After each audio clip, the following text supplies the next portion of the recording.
नमस्कार, आप सभी का स्वागत है हमारे YouTube channel TET pass all पर। हेलो, नमस्कार जी। हाँ, नमस्कार। कौशलन सिंह बोल रहा हूँ फरफावर से। बताइए। अरे वो नहीं, कल आपसे डाला था एक नौकरी वाला नहीं छुटाने के लिए। कल क्या चीज? वो एक फर्जी उसमें सरस्वती विद्यालय में नौकरी कर रही है। हम्म। तो उसका क्या करना है? उसका ये है एक मामला कि वो कहीं न तो पढ़ी लिखी है, मतलब, और दूसरे के कागज खरीद के उस पे कर रही है। कैसे समझ करे? मतलब वो सारी चीजें ठीक है, समस्या बताइए अपनी। उसका हटवाना है ना। नहीं नहीं, वो हम समझ गए कि वो गलत हैं और वहां पर हैं, उनको वहां पर नहीं होना चाहिए, ठीक है। हम्म। हम आपकी व्यक्तिगत बात कर रहे हैं कि आप अपनी समस्या बताइए, आपकी क्या तकलीफ है इससे। समस्या क्या? उससे हमारी वो है दुश्मनी समझो, और क्या। अच्छा, इसीलिए तो हम्म, चलिए वो अभी इस टॉपिक पर फिर अभी बात कर रहे हैं, लेकिन ये बताइए फाइनली आप किसी का कुछ जो है पैसा या कोई चीज नुकसान कीजिए, आपका ग्रोथ उसमें है या ग्रोथ आपका अपने लिए सोचने और अपने लिए करने में है? आप अपनी बात कीजिए सिर्फ, आपका जो वो है। बात ठीक है। अब जो नहीं, अब जो वो मेरा कर रहा है नुकसान नुकसान, तब नहीं नहीं, हम वो भी हर तो है। बात से एग्री हैं, ये ह्यूमन नेचर है कि अगर कोई हमारे प्रति कुछ गलत कर रहा है तो एक्शन पर रिएक्शन होता ही है। वो कॉमन नेचर हम्म, नेचर है, सबका है। लेकिन हम जिस हाँ, चीज में आपको समझाना चाह रहे हैं या जो बात करना चाह रहे हैं उसको थोड़ा सा समझिए कि हाँ, पहले हम आ जाएंगे उस टॉपिक पर। आप जो चाहते हैं उस पर भी बात करेंगे और रास्ता भी बताएंगे, लेकिन हम जो हम्म, बात कर रहे हैं वो आपकी व्यक्तिगत बात कर रहे हैं कि आपका जो फ्यूचर है, आपका फ्यूचर में ब्राइट हो, आपका आगे का हम्म, सब कुछ अच्छा हो। तो उसके लिए हम किसी के लिए किसी का बिगाड़ने में लगे रहें, या वो समय हम वहां ना दिमाग वहां ना लगा करके हम अपने लिए दिमाग लगाएं? दोनों में बेहतर क्या होगा? बेहतर तो होगा। अब जब कोई परेशान कर रहा है, अगर कोई अत्याचार कर रहा है, तो उसको सहन करना भी तो पाप है। हम आपके पहले फिर से रिपीट कर दे रहे हैं कि हर बात से एग्री हैं कि ये चीजें नहीं होनी चाहिए और इसके अगेंस्ट कुछ न कुछ एक्शन लेना चाहिए, लेकिन हम आपसे फिर से कह रहे हैं अभी हम उस पर चर्चा नहीं करना चाह रहे हैं। हम आपसे जो पूछ रहे हैं उसका आंसर कीजिए कि हम अपना दिल दिमाग समय हर चीज दूसरे के लिए लगा दें कि उसका हमें बिगाड़ना है, बर्बाद करना है, या आपके लिए नहीं, हम कॉमन सबकी वो बात बात कर रहे हैं। या हम अपने लिए वो अपने समय, जो हमारा समय है, दिल दिमाग है, अपने हमारा अच्छा कैसे हो, हम अपने लिए और क्या कर सकें, उसके लिए लगाएं। तो बेहतर क्या होगा दोनों में से? नहीं, ये तो आपकी राय बढ़िया है, ये हम भी जानते हैं। हम्म। लेकिन समय और परिस्थितियां कुछ उसके हाँ, अनुसार भी तो तो करना। हम हम आपकी बात समझ गए। तो देखिए, पहली बात हम आते हैं आपके टॉपिक पर, लेकिन उससे पहले एक चीज बता दें कि मेरे विचार से, और किसी से भी आप पूछेंगे तो मेरे ख्याल से कोई भी समझदार व्यक्ति होगा ये कहेगा कि आप दूसरे को बिगाड़ने के बजाय अपना बनाने के पर ज्यादा फोकस कीजिए। अब रही बात हाँ, आपके सामने जो परिस्थिति है, स्थिति है कि हाँ, अगला गलत है और वो वहां सिस्टम में है, ठीक है, और हाँ, आपके साथ उसका जो भी हो लेन देन, दिक्कत जो भी हो, हाँ, तो हाँ, आप क्रिया के प्रति अपने क्रिया देना चाहते हैं, रिएक्शन देना चाहते हैं कि भाई हाँ, आप जो मेरा कर रहे हो तो हम आपका भी करेंगे, ठीक है। हाँ, तो सबसे हाँ, मेन बात बता दें, देखिए आप देख रहे होंगे वर्तमान में जो सरकार है वो हाँ, इतना बदलाव कर रही है, इतने कुछ कर रही है कि सिस्टम में जो गलत है, चाहे किसी भी तरीके से वो गलत हो, चाहे डिग्री के माध्यम से वो गलत हो, या फिर हाँ, वो जो है डिग्री तो जुगाड़ से किए हैं और उनकी डिग्री कहीं से प्रूव नहीं हो सकती कि गलत है, लेकिन उन्हें आता वाता कुछ नहीं फिर भी सिस्टम में है, तो वो भी छट जाएंगे कहीं ना कहीं। यानी कि गवर्नमेंट ने अभी ऐसा सिस्टम डेवलप कर दिया है कि आने वाले समय में, कुछ समय में, ज्यादातर वो फर्जी वाले लोग खुद ही छोड़ छोड़ के, आप पेपर में पढ़े भी होंगे कितने लोग गायब हो गए हैं, बिल्कुल पता ही नहीं चल रहा है उनका। हाँ, वो ज्वाइन ही, वापस स्कूल ही नहीं आ रहे हैं। तो हाँ, ऐसे लोग जो भी हैं गलत हैं जहाँ भी हैं, हमको आपको कुछ करने की जरूरत नहीं है, बस थोड़ा सा धैर्य रखने की जरूरत है, वो अपने आप देखिएगा हो जाएगा। अब आप कोई चीज कीजिए और आपके करने से वो अचानक से हो जाए, तो ये होगा कि इन्होंने किया, और आपकी दुश्मनी या जो भी चीजें हैं वो बढ़ेंगी। और एक चीज कि अपने आप गवर्नमेंट वो जो चीजें कर रही है उसके लपेटे में वो खुद आ जाए। अब गवर्नमेंट के माध्यम से होगा, तो जब गवर्नमेंट के माध्यम से होगा तो न सिर्फ सामने वाला बल्कि पूरा समाज जो है उन पर थूकेगा, न नहीं, सिर्फ ऐसा आप है ही भाई जो साहब। भाई साहब, ऐसा है, इसमें ऐसा है कि जैसे शिक्षा विभाग में बहुत फर्जी है। तो वो जो कितने सरकार पकड़े, तब फिर 2-3 साल में 2-4 हजार 5 हजार को पकड़ पाया होगा, लेकिन लगे तो हैं अभी अभी अभी आप देखिएगा 50,000 की संख्या में। अभी आप देखिएगा गवर्नमेंट ने डाटा पूरा ओपन नहीं किया है। 2022 चुनाव कंप्लीट हो जाने के बाद, जैसे 2014 में मोदी आए, 5 साल कंप्लीट किए, लेकिन जैसे दूसरा कार्यकाल शुरू हुआ तब उसके बाद धड़ाक से इन्होंने कश्मीर मुद्दे को ओपन किया। उसके पहले 5 साल में नहीं किए, राम मंदिर पर कुछ नहीं किए। दूसरे का इंतजार किए, दूसरा सत्र हमें मिले तब, पहले में ही कर देंगे तो पॉजिटिव नेगेटिव दोनों रिजल्ट आ जाएगा सामने, पता चला कि हम चुनाव फिर हार जाएंगे। तो समय को देखते हुए गवर्नमेंट बड़े हिसाब से काम कर रही है। सारी फाइल उनके पास है, हर व्यक्ति का लेखा जोखा उनके पास है। लेकिन पहले ही कार्यकाल में सब कर देंगे तो भाई वोट भी तो इन्हीं से लेना है ना।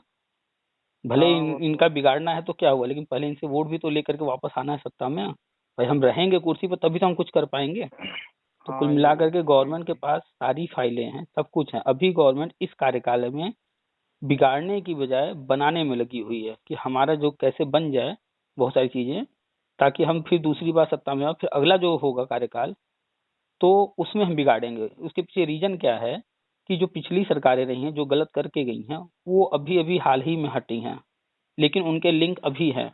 जब वो सरकारें दोबारा भी हार जाएंगी और सत्ता में नहीं आ पाएंगी तो उनके लिंक कमजोर हो जाएंगे। क्यों? क्योंकि जो लोग उनके अभी थोड़ा भक्त बने हुए हैं, चाहे अधिकारी हो चाहे जो भी, उनको लग रहा होगा कि इस जी। चुनाव में तो बीजेपी चली जाएगी तो फिर सपा आ जाएगी तो फिर हम वैसा ही पुराना हो जाएगा। और अगर इत्तेफाक से फिर बीजेपी आ गई तो अब उनके दिमाग में आएगा अरे पिछले 5 साल से तो वो कुछ कर ही नहीं पाए, अखिलेश मायावती या जो भी जिनको वो सोच रहे होंगे, अब फिर 5 साल के लिए आएगा भैया अब उनका नहीं, इन्हीं से हाथ जोड़ करके शांति से अपनी नौकरी करो। तो यानी कि उनके लिंक्स जो है, पुराने जो लोग हैं उनके लिंक टूट जाएंगे। तो जब लिंक टूटेंगे तो फिर जब गवर्नमेंट कोई चीज करेगी तो उनका भी मनोबल गिरा रहेगा और वो ज्यादा कुछ उछल कूद नहीं कर पाएंगे। और जो अधिकारी हैं पूरी तरह से वो एक्शन मोड में होंगे, नहीं भैया वर्तमान सरकार के साथ चलो। तो ये प्लान है वर्तमान सरकार का कि चीजें करनी है लेकिन समय परिस्थिति को देख कर करनी है। तो जिनकी आप बात कर रहे हैं उन पर आप कुछ करेंगे तो क्रिया पर प्रतिक्रिया आपके साथ भी होगी, और उन पर अगर गवर्नमेंट खुद से कर देती है तो आपके प्रति वो क्रिया प्रतिक्रिया तो नहीं होने वाली है, बल्कि आसपास पड़ोस मोहल्ला टोला गांव जो भी होगा वो सब थूकेंगे और पूरे समाज में उनकी बदनामी होगी, और वो बदनामी अखबारों में भी खुद ही छप जाएगी क्योंकि गवर्नमेंट की होगी। जो चीज गवर्नमेंट करती है तो अखबारों में जरूर छपता है। तो थोड़ा सा धैर्य रखिए, मानते हैं कि वो सामने वाले ने कुछ किया होगा तो उसके प्रति नाराजगी आपकी है, लेकिन इस चीज को पॉजिटिव वे में यूज कीजिए। हेलो। जी जी सुन रहे हैं। हम तो बस यहाँ देखिए होता क्या है कि ह्यूमन नेचर हम लोगों का है कि हम लोग तुरंत अग्रेसिव हो जाते हैं और क्रिया का प्रतिक्रिया देते हैं और चीजें बिगड़ भी जाती हैं। और पढ़े भी होंगे सुने भी होंगे कहावत की जो है क्रोध में कोई काम नहीं करना चाहिए। हम लोग लेकिन ह्यूमन नेचर के तहत क्रोध में कोई चीज कर जाते हैं, बाद में उसका खामियाजा भुगतते हैं। करते तो सही है अपने हिसाब से, लेकिन उसका दुष्परिणाम हाँ दूर तक नहीं सोच पाते हैं। अभी आप कुछ भी करेंगे, हम अगले व्यक्ति को नहीं जानते लेकिन हम ये जानते जी। हैं कि इतना कि आप अगर क्रिया का प्रतिक्रिया कर रहे हैं तो जब आप क्रिया करेंगे तो वो भी प्रतिक्रिया करेगा जरूर, चाहे देर सवेर जब भी। तो क्यों अगले को हम क्रिया पर प्रतिक्रिया करने का मौका दें? ये चीज जो आप कह रहे हैं ये गवर्नमेंट खुद ही कर रही है। तो बस कोई पहले कोई बाद में, पकड़ में तो सब आएंगे, बचेगा कोई नहीं। कुल मिलाकर के पॉजिटिव सोच रखिए हमेशा। बार बार हम फेसबुक पे इतनी गालियां हम सुनते हैं, आप भी देखते ही होंगे। हम्म, जी। लेकिन ठीक है, हमारा भी क्रिया पर प्रतिक्रिया हो जाता है, हम भी उल्टा सीधा लिख देते हैं, क्या करें, हम भी ह्यूमन ही हैं, मानव ही हैं, ह्यूमन नेचर हमारा भी गुस्सा आ जाता है। लेकिन वास्तविकता ये है कि हमें पता है कि ये लोग परेशान हैं, जो भी लोग हैं सब हाँ परेशान है, सबको नौकरी की जरूरत है। अगर नौकरी मिल गई होती समय से तो जो ये लोग हैं आज इस कंडीशन में नहीं होते, इनकी सोचने की समझने की क्षमता कुछ और ही होती। और है अभी क्षमता लोगों में, वो खत्म नहीं हुई है, बस ये है कि वो कुंद हाँ, पड़ गई है। कारण क्या है कि आर्थिक तंगी, हर व्यक्ति सही सही। परेशान है घर परिवार चलाने में, कैसे चलाएं। एक तो वो ऐसे ही इतनी आर्थिक तंगी थी, कोरोना वगैरह आ गया तो और दिक्कतें आ गई हैं, तो सब नहीं अब परेशान जो है। लोग, अब जो लोग वैसे गलत तरीके से सिस्टम में आ गए हैं, अब वो लोग तो अपने को और लोगों को तंग और करते हैं ना, उन्हीं मानसिक जो तंगी से झेल रहे हैं उन्हीं को और तंग करते हैं ना। वास्तविकता यही है कि कोई भी व्यक्ति अनर्गल तरीके से कुछ हासिल करता है तो उसमें घमंड पनप जाती है, और हम्म। उनका व्यवहार जो है वो नकारात्मक होता है। और कोई व्यक्ति मेहनत से कोई चीज पाता है तो उसके अंदर दयालुता की भाव आती है, लोगों के प्रति जो है एक अलग सोच होती है, हर व्यक्ति के प्रति वो अच्छी सोच रखता है, क्योंकि वो मेहनत को समझता है, वो लोगों को परिस्थितियों को समझता है। ठीक है। तो किसी को भी उदाहरण में आप ले लीजिए, जो भी पा गया हो, चाहे जैसे जुगाड़ से, सेटिंग से, या जिस भी तरीके से, तो वो जो है हम्म। उसका महत्व कभी नहीं समझेगा। अगर एक चपरासी, जैसे कल डाला गया कि चपरासी को अधिकारी बना दिए, ठीक है, बना दिए, हम्म। उसका तो आर्थिक कल्याण हो गया, हर तरह सामाजिक कल्याण हो गया, लेकिन वो हम्म। जो है उसके अंदर सोचने समझने काम करने की वो क्षमता तो नहीं आएगी ना, जो एक व्यक्ति मेहनत करके परीक्षा पास करके आया होगा, उस कुर्सी की कीमत वो समझेगा। जी जी। तो होता है फर्क। और फिर आगे खामियाजा लोग भुगतते हैं। बात अलग है कि कोई जल्दी कोई देर से, किसी को मिल जाता है उसका परिणाम, किसी को नहीं मिल पाता है। खैर, अब पिछली सरकारें जा चुकी हैं, ये सरकार ऐसा कर रही है कि भविष्य में आने वाली सरकारें जो डिस्टरबेंस करती आई हैं, जो गड़बड़ियां करते हैं, उनको फिर वो मौका न मिल पाए, या कम से कम इस तरह की चीजें करने को मिले। यानी कि एक ऐसा सिस्टम डेवलप करके जाएंगे ये, ऐसा परिवर्तन करके जाएंगे कि उसमें बहुत ज्यादा बदलाव न किया जा सके, और आने वाले समय में वो चीजें उस लेवल पर न हो जिस लेवल पर पहले होते आए हैं। तो कुल मिला करके जो चल रहा है, जैसे चल रहा है, धैर्य रखिए। किसी से वो उलझने की जरूरत नहीं है, किसी को कुछ बोलने की जरूरत नहीं है। समय अपने आप, समय बलवान होता है, वो खुद ही जवाब देगा सबको। और वो दिन दूर नहीं है, कुछ ही दिन या कुछ ही महीने कह लीजिए। और आप जुड़े ही हैं, बराबर देख ही रहे हैं हर चीज क्या चल रहा है क्या नहीं, हम बराबर डाल ही रहे हैं, आप भी समझ रहे हैं अब। हम्म। तो समय बलवान है, जैसे ही नियुक्ति मिलेगी आप ज्वाइन करेंगे, घर परिवार खुश रहेगा, आप खुश रहेंगे। सामने वाला गलत है उसको गलत पर छोड़ दीजिए, आप तो कॉन्फिडेंस के साथ नौकरी करेंगे कि नहीं, हमने अपने दम पर नौकरी पाया है। ठीक है, देर से पाया, हमें जो चीज मिलना चाहिए था 10 साल पहले वो 10 साल बाद में, लेकिन आप नौकरी करेंगे, कॉन्फिडेंस से करेंगे। कोई अधिकारी आएगा तो आपके अंदर डर नहीं होगा कि नहीं मेरी डिग्री, मेरी मार्कशीट फर्जी है। और वहीं अगला व्यक्ति, आप जिसकी बात कर रहे हैं, वो कोई आए चाहे ना आए, सिर्फ कोई कह देता हो कि हम फलाने आने वाले हैं अधिकारी, उसकी तो ऐसे ही हवा खराब रहती होगी, डरता होगा कहीं ये चीज मेरी पकड़ी ना जाए।